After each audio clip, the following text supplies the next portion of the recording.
The rain fell in sheets, cold and sharp like pins against the skin. Wind howled through the crumbling buildings as if the city itself were mourning. The lights were dim on this side of town, flickering street lamps casting long, shivering shadows on the wet pavement. David Hale wasn't supposed to be here. He was a man of control, the kind of man who scheduled meetings down to the minute and wore the same watch every day for 12 years.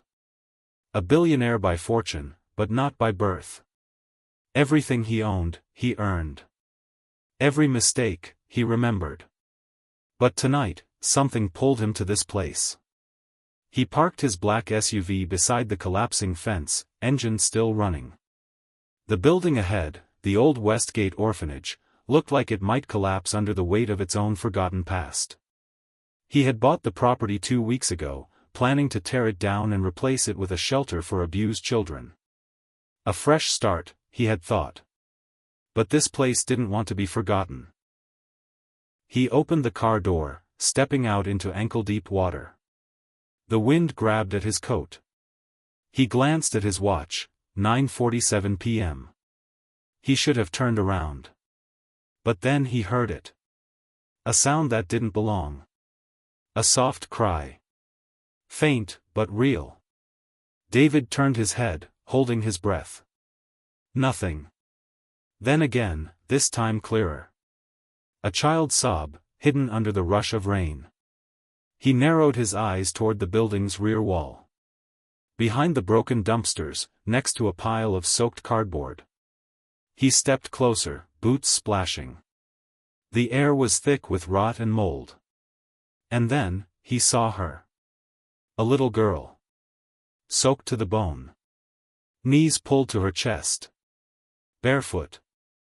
Wearing a pale blue dress that clung to her skin like a second layer. Mud streaked her arms. Her lips were purple with cold. Her eyes, wide, unblinking. She didn't scream. She didn't speak. She just stared at him. David knelt slowly. "Hey, are you okay?" No answer. "I'm not going to hurt you." He reached out carefully. "It's freezing out here. Come with me.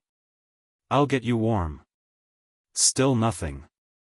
But when he offered his hand, trembling fingers reached out. Tiny. Fragile. She let him lift her into his arms like she weighed nothing at all. Inside the car, he turned the heater on full blast and wrapped her in the wool blanket he kept in the trunk. She didn't say a word. Just kept looking at him with those haunting eyes. He grabbed his phone. No signal. Of course. This side of the city was a dead zone. "All right," he whispered. "Let's get you to the hospital." As he drove through the city streets, her reflection in the rearview mirror didn't blink. She sat silent, unmoving. But not afraid. It was like, she had seen worse than this. At the hospital. The ER was quiet for once. Nurses rushed when David walked in carrying the girl, soaked and shivering. The warmth of the building hit them like a wave. She flinched slightly, like she wasn't used to comfort. "Where did you find her?" a nurse asked. "Behind the Westgate orphanage," David said. She was alone. No shoes. No coat. Just sitting in the rain. The nurse's face changed. "That place has been shut down for years." "I know. I own it." They took the girl in for examination. David waited outside the room, hands clenched. His shirt was wet, and his heart was still racing. A doctor came out after an hour. "She's stable. Mild hypothermia, some bruising. She'll be okay." "Did she say anything?" The doctor shook his head. "Not a word. Doesn't respond to questions. No signs of physical abuse, but she's malnourished. Looks like she hasn't had proper care in weeks, maybe longer." David exhaled. "Do you know who she is?" "We're running her fingerprints. We'll notify child services." But an hour later, they returned, confused. There's no record, the nurse said. Nothing in the state database. No missing person report. No birth certificate. No name. She's not registered anywhere? No, the nurse said. It's like she doesn't exist. Unanswered questions. David stood by her bedside that night. She lay under warm blankets, eyes still open. Still watching him. Her hair was clean now. Her skin pale and freckled. "What's your name?" he asked softly. "Nothing. Do you remember where your parents are? Your home?" Her lips parted slightly. But no words came. He sighed. "Okay. You don't have to talk. I'll stay here." As the hours passed, nurses came and went. Child services called back and confirmed the same thing, no trace of her. No local adoption records. No former orphanage files. Nothing. But there was something even stranger. The orphanage building, Westgate, was supposed to be completely cleared out 10 years ago. Every child placed, every file transferred. But when David went there the next morning with a locksmith to inspect the basement, they discovered something the reports had never mentioned. A locked room. Hidden behind a false wall. Inside were toys. A child-sized bed. Mold-covered wallpaper with cartoon animals. And in the corner, a small pair of pink shoes. David picked them up, heart pounding. They were the exact size for the girl. Who is she? Back at the hospital, David returned with the shoes. When he held them out, the girl's eyes dropped to them, the first time she looked at anything other than his face. She reached forward. And took them. He sat down beside her again. "You were in that room, weren't you? In the basement. How long were you there?" A tear rolled down her cheek. David's chest tightened. He made a decision. "I'm not leaving you," he said. "Not until I find out who you are. And what they did to you." David froze, staring at the dark hallway. The reflection, if it even was one, was gone. Just shadows now. Just quiet. But the girl, barefoot in his oversized sweater, had stopped mid-step. "You saw him," she said softly. "Who?" David asked, heart pounding. She turned to him, voice barely audible. His name was Eli. He didn't make it out. David stood, his limbs stiff and cold despite the heating in the room. "Eli, was he from the orphanage too?" She nodded once. "He stayed in room B2. Next to me." David reached for his phone, quickly pulling up the blueprints Harper had emailed earlier that day. Sure enough, room B2 had existed, once. But it was bricked off now, no access listed. Just a void in the walls. "What happened to him?" David asked. She didn't answer. Just walked toward the window, pressing her small hands to the glass. Outside, the city lights flickered, and thunder rolled in the distance again. Flashback, 2009, Westgate Orphanage, unknown POV. The hall smelled like dust and old paper. Children whispered behind closed doors. The director had warned them not to speak about what happened in the basement. Not to look at the drawings on the walls. Not to listen when the whispers came at night. But Eli had listened. He had tried to help her, the quiet girl in room B3. The one they said had no parents, no last name. The one who never aged. And now, he was gone. Back to present. David opened his laptop and went deep into the archives Harper had hacked into. Police reports. Maintenance logs. Old fire inspections. In 2009, 4 children had reportedly gone missing from Westgate over a 3-month period. No explanation. No charges filed. The orphanage had claimed they were runaways. Case closed. Except, only 2 of the names were ever made public. The other 2 were redacted. He checked the building maintenance logs next. One entry, from October 2009, stood out. Soundproofing applied to basement storage, room B3. Requested by Director Delaney. Cited as safety concern due to child's episodes. Episodes? He looked again at the drawing of the symbol. Not a seal for safety, Harper had said. A seal for containment. David printed everything, reports, photos, files, and laid them out on the table. The girl watched from across the room, silent. He placed one photo before her, the orphanage staff picture from 2010. She pointed. Her, she whispered. David looked at the woman. Short hair. Holding a clipboard. You recognize her? She called me Subject 3. David flipped the photo over. The name written on the back, Dr. Helen Carr.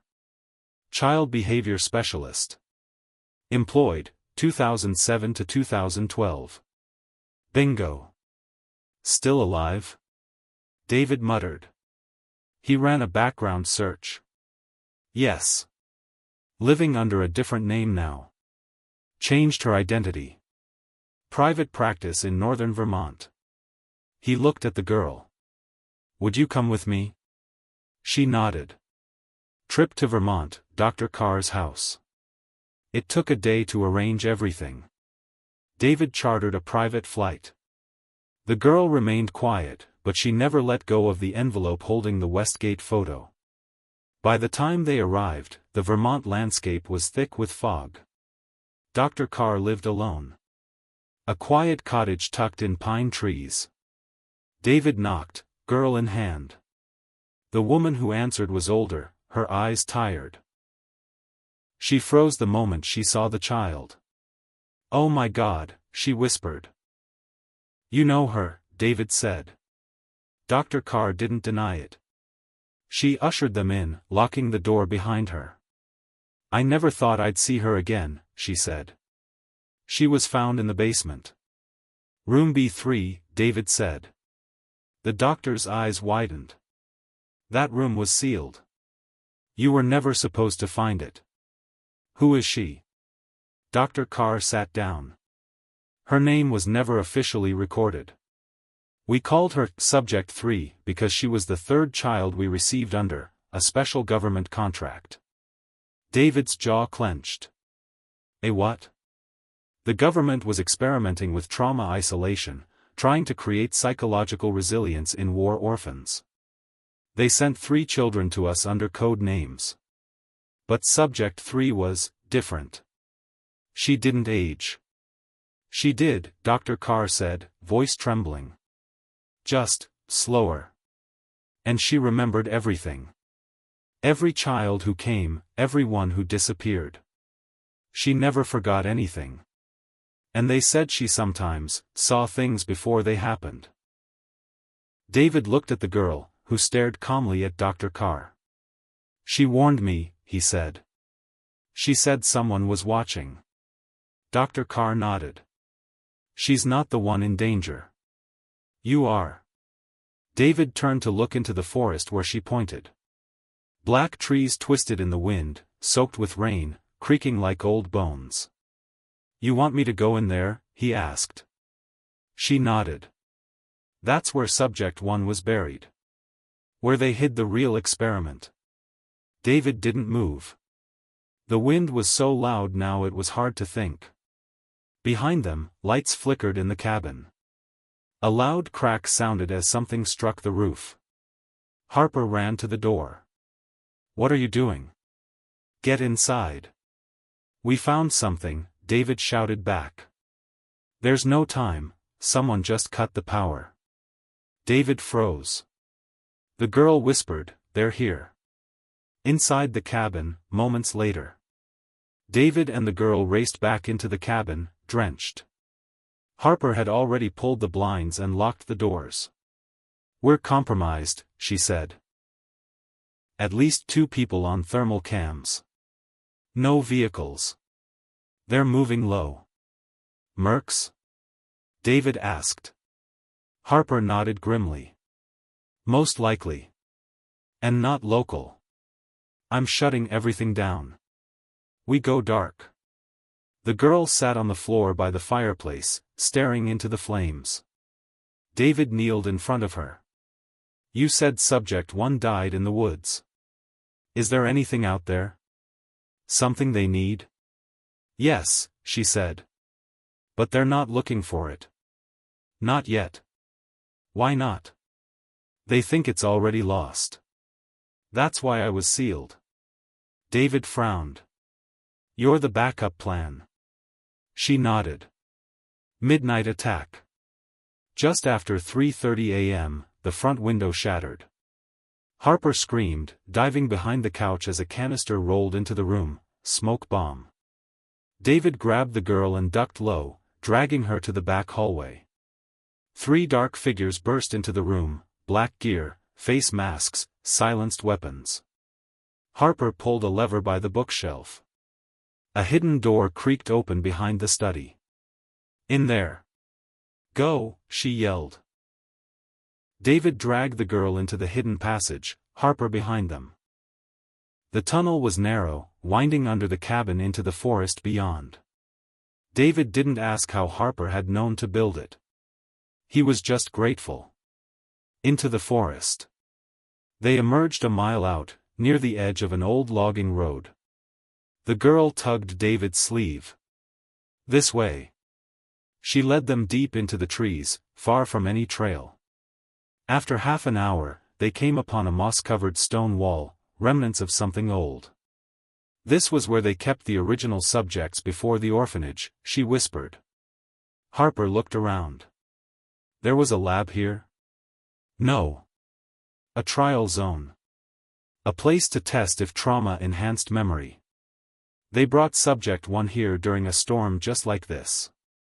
David bent down and brushed away moss from the stone. Carved into the rock were more symbols, matching the one on his hand. What does this mean? He asked. It's a lock, the girl said. But not for doors. She touched the stone. And suddenly, David remembered. Flashback, a memory not his own. He was strapped to a gurney, lights overhead spinning. Voices whispered. She's transferring again. Shut it down before it destabilizes. No. Look. He's seeing what she saw. Pain exploded in his head. A child screamed. Then, darkness. David collapsed, gasping. Harper caught him. What happened? He looked at the girl. You showed me. Her memories. She left them here, the girl whispered. Subject 1 died, but his memories didn't. You mean, David stood. There's something still here. Some kind of residual echo? The girl nodded. And they need it to complete the experiment.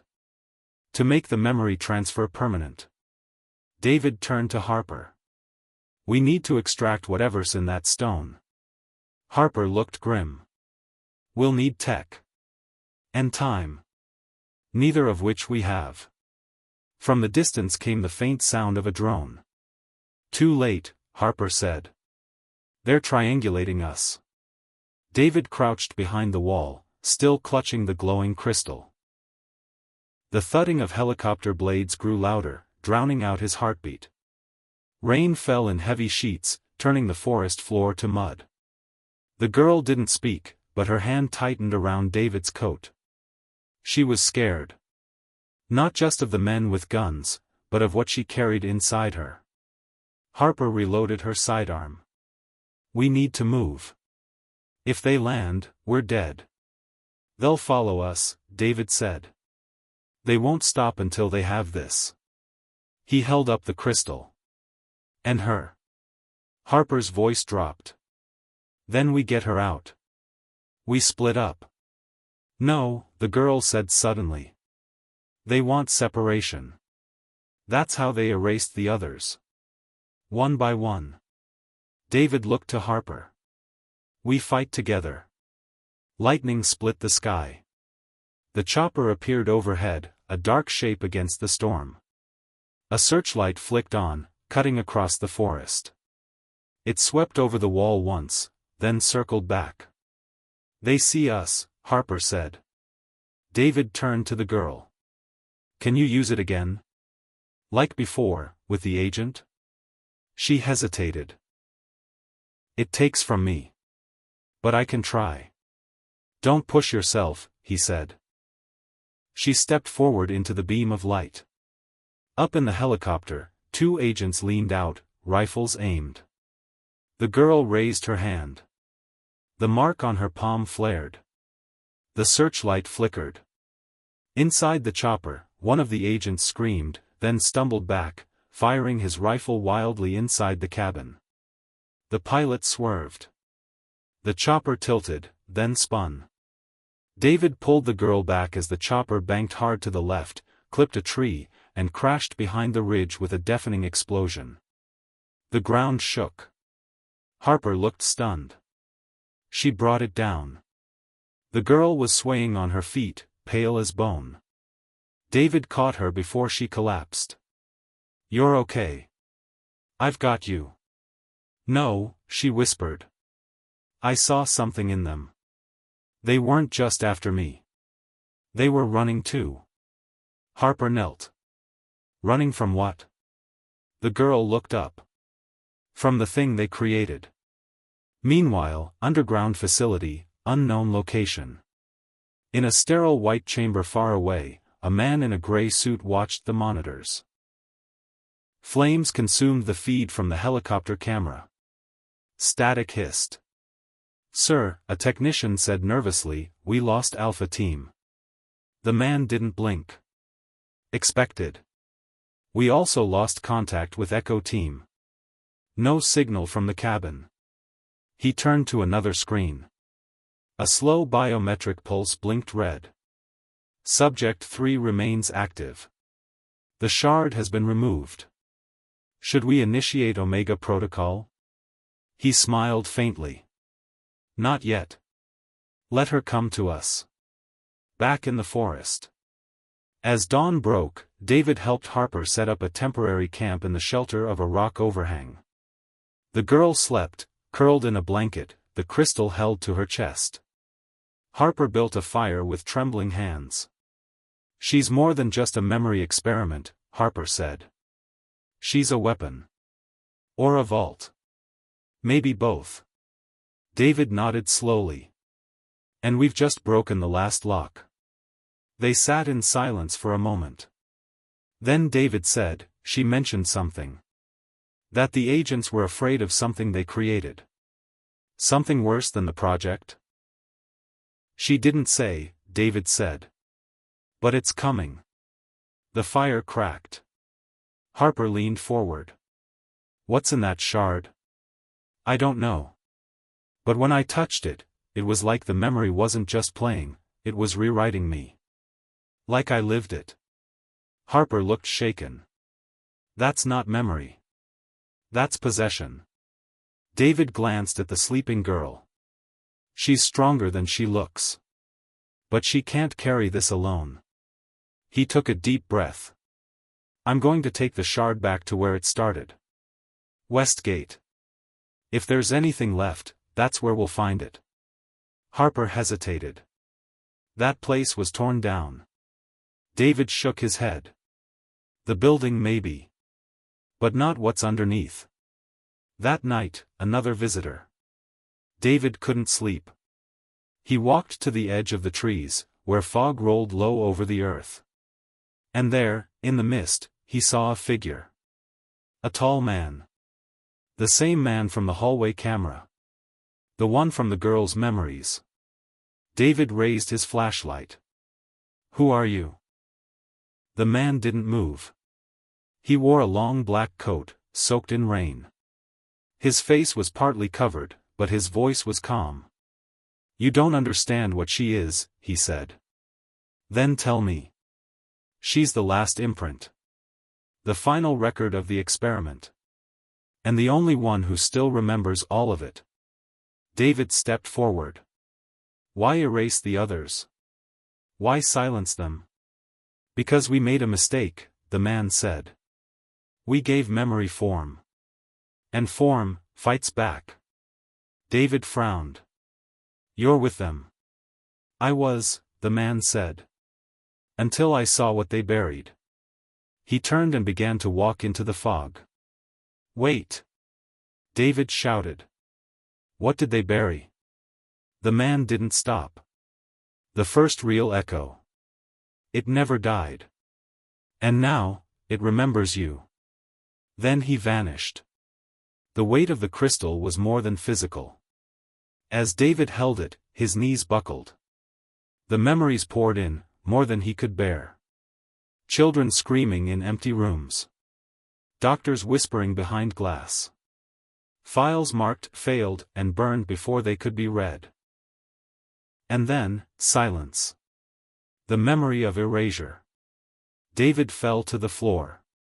Harper rushed to his side, gripping his shoulders. David! Stay with me. He opened his eyes, and they glowed for a second, just like the girl's had. But he wasn't gone. Not yet. I saw it, he gasped. Everything they buried. The girl knelt beside him. You carry them now. Their names. Their stories. You're the voice they never had. The crystal dimmed in his hand. Not dead, resting. Harper stood. We can't keep this hidden. The world needs to know what they did here. David nodded. But if we do this, they'll come after us. The same people who sent the agents. The ones who still want it buried. I don't care, she said. I won't be silent. David looked at the girl. And you? She smiled faintly. I want to be free. The escape. They climbed out of Westgate just as the last of the sun vanished behind the hills. Darkness fell quickly, but they didn't stop. Halfway down the trail, a spotlight flicked on ahead of them. They froze. Another helicopter. Harper raised her weapon, but David stopped her. A voice boomed from a megaphone. David Rivers. You have something that belongs to us. The girl whispered, he's here. David's heart pounded. Subject 1? No. The one who made him. From behind the helicopter, a black SUV pulled into view. A man stepped out, tall, silver hair, emotionless face. The same man from the old lab photos. Director Halson. He stepped forward. You don't understand the burden of memory, he said calmly. It destroys. It corrupts. We erased it for a reason. David stepped between him and the girl. You erased it because you were afraid of being exposed. Halson raised a small device. Give me the shard. Or I'll erase you the same way. The girl stepped beside David. Her voice was steady. You can't erase what's already become truth. She raised her hand. The crystal in David's palm blazed. The helicopter spun. Instruments fried. The SUV's engine died. Halson screamed, clutching his head. David shouted over the chaos, you lived by stealing memories. Now you'll carry them forever. The air shimmered. Halson dropped to his knees, eyes wide. He saw what David had seen, every broken child, every erased file. And it broke him. He collapsed. The storm ended. The girl looked up at David. They're free now. 1 year later. The world knew.